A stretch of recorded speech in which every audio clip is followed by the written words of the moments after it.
Hello વિદ્યાર્થી મિત્રો, એજ્યુકટેકનો ચેનલમાં આપનું સ્વાગત છે। આજે આપણે શીખીશું ધોરણ 6 વિષય સામાજિક વિજ્ઞાન પાઠ 11 ભૂમિ સ્વરૂપો। પાઠ 11ના સ્વાધ્યાયના પ્રશ્નોના જવાબની અહીં આપણે સમજ મેળવીશું। તો ચાલો શીખીએ પાઠ 11 ભૂમિ સ્વરૂપો।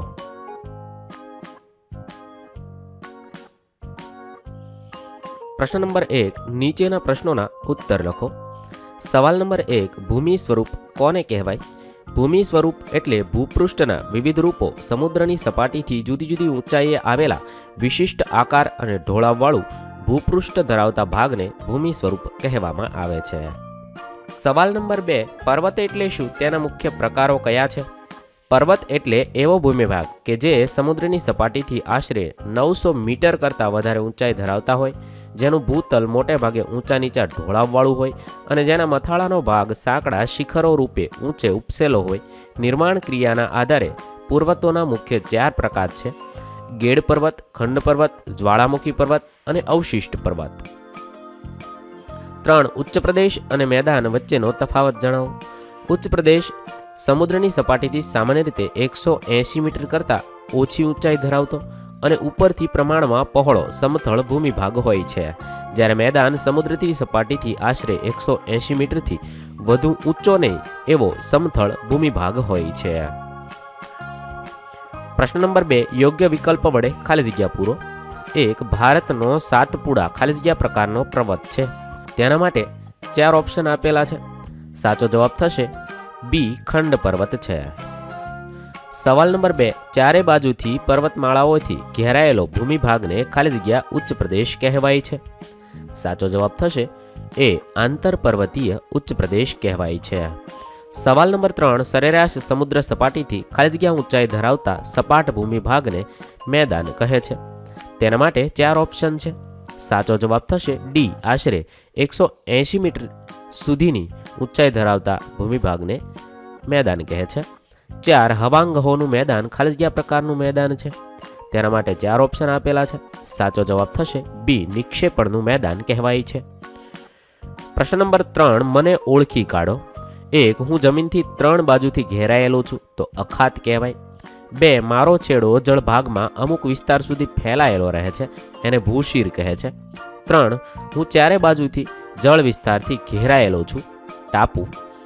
4, હું 2 જળ વિસ્તારને જોડું છું તો સમુદ્રધુની। 5, મારી 3 બાજુ સમુદ્ર અને 1 બાજુ જમીન છે તો દ્વીપકલ્પ કહે છે। પ્રશ્ન નંબર 4, ટૂંક નોંધ લખો।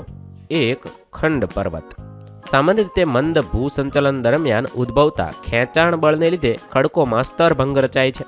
2 સ્તરભંગોની વચ્ચેનો પ્રદેશ ઉચકાઈ આવે છે અથવા વચ્ચેનો ભાગ જેમનો તેમ રહે છે અને તેની બંને બાજુના પ્રદેશો નીચે સરકી જાય છે।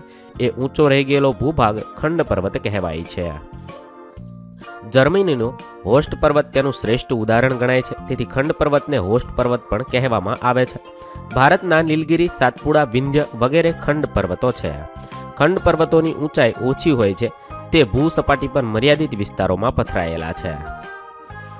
2, ઉચ્ચ પ્રદેશનું મહત્વ। ઉચ્ચ પ્રદેશનું મહત્વ આ પ્રમાણે છે। 1, લાવાની કાળી ફળદ્રુપ જમીનથી બનેલા ઉચ્ચ પ્રદેશોમાં કપાસનો પાક સારો થાય છે। બીજું છે, પ્રાચીન નક્કર ખડકોના બનેલા ઉચ્ચ પ્રદેશોમાંથી લોખંડ, મેંગનીઝ, સોનું વગેરે કિંમતી ખનિજો મળી આવે છે। દાખલા તરીકે ભારતના છોટા નાગપુરના ઉચ્ચ પ્રદેશમાંથી અનેક ખનિજો મળી આવે છે। 3, ઉચ્ચ પ્રદેશોના ઘાસવાળા ઢોળાવો પશુપાલન પ્રવૃત્તિ માટે સારી અનુકૂળતા ધરાવે છે। 4, કેટલાક ઉચ્ચ પ્રદેશો પ્રવાસના ઉદ્યોગ માટે અને ફિલ્મોના શૂટિંગ માટે બહુ અનુકૂળ હોય છે। આ રીતે તે ઉપયોગી છે। 3, નિક્ષેપણનું મેદાન। નિક્ષેપણના મેદાનો 2 રીતે બને છે। 1, નદી કાપના મેદાનો। તો નદીમાં જ્યારે પૂર આવે છે ત્યારે તેમાં ઘસડાઈ આવેલો કાપ પાણીની સાથે બંને કિનારાઓ પર પથરાય છે। આ રીતે નદી કિનારે કાપના મેદાનો બને છે। ભારતમાં ગંગા યમુનાના મેદાનો, ઉત્તર ચીનમાં હવાંગહોનું મેદાન, ઇટલીમાં પો નદી વડે બનેલું લોમ્બાર્ડીનું મેદાન કાપના મેદાનોમાં ઉદાહરણ છે। 2, સરોવરના મેદાનો। કેટલીક નદીઓ સરોવરને મળે છે। આ નદીઓ પોતાના પ્રવાહમાં કાંપ, માટી, રેતી વગેરે સરોવરમાં ઠાલવે છે, તેથી સરોવર ધીમે ધીમે પૂરાઈ જાય છે અને કાળક્રમે ત્યાં મેદાન બને છે, જે સરોવરનું મેદાન કહેવાય છે। ભારતમાં કાશ્મીરનો ખીણ પ્રદેશ અને મણિપુર રાજ્ય તરફનો ઇમ્ફાલ તળ પ્રદેશ સરોવરના મેદાનો છે। નદી જ્યારે સમુદ્રને મળે છે ત્યારે સમુદ્ર કિનારા નજીકના વિસ્તારોમાં ધીમા વેગને કારણે પુષ્કળ કાંપ ઠાલવે છે. આ રીતે તૈયાર થયેલ મેદાન મુખ ત્રિકોણ પ્રદેશનું મેદાન કહેવાય છે. પવન પોતાની સાથે લાવેલા માટી અને રેતીના કણો જેવા વહન બોજનું કોઈ અવરોધ આવતા કે પવનની ગતિ ધીમી પડતા પવન દ્વારા નિક્ષેપણનું મેદાન રચાય છે.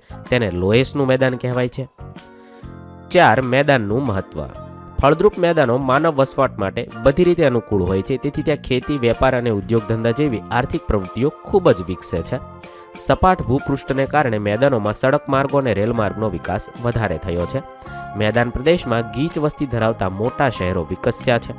ફળદ્રુપ જમીન મુખ્યત્વે ખેતીની પેદાશો માટે ખૂબ જ ઉપયોગી છે.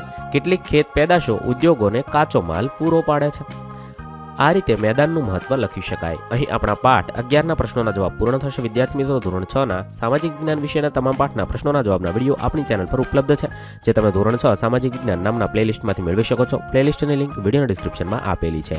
તથા જો તમારે તેની પીડીએફની જરૂર હોય તો તે તમે આપણી એપ્લિકેશન પરથી મેળવી શકો છો. એપ્લિકેશનની લિંક પણ વિડીયોના ડિસ્ક્રિપ્શનમાં આપી છે.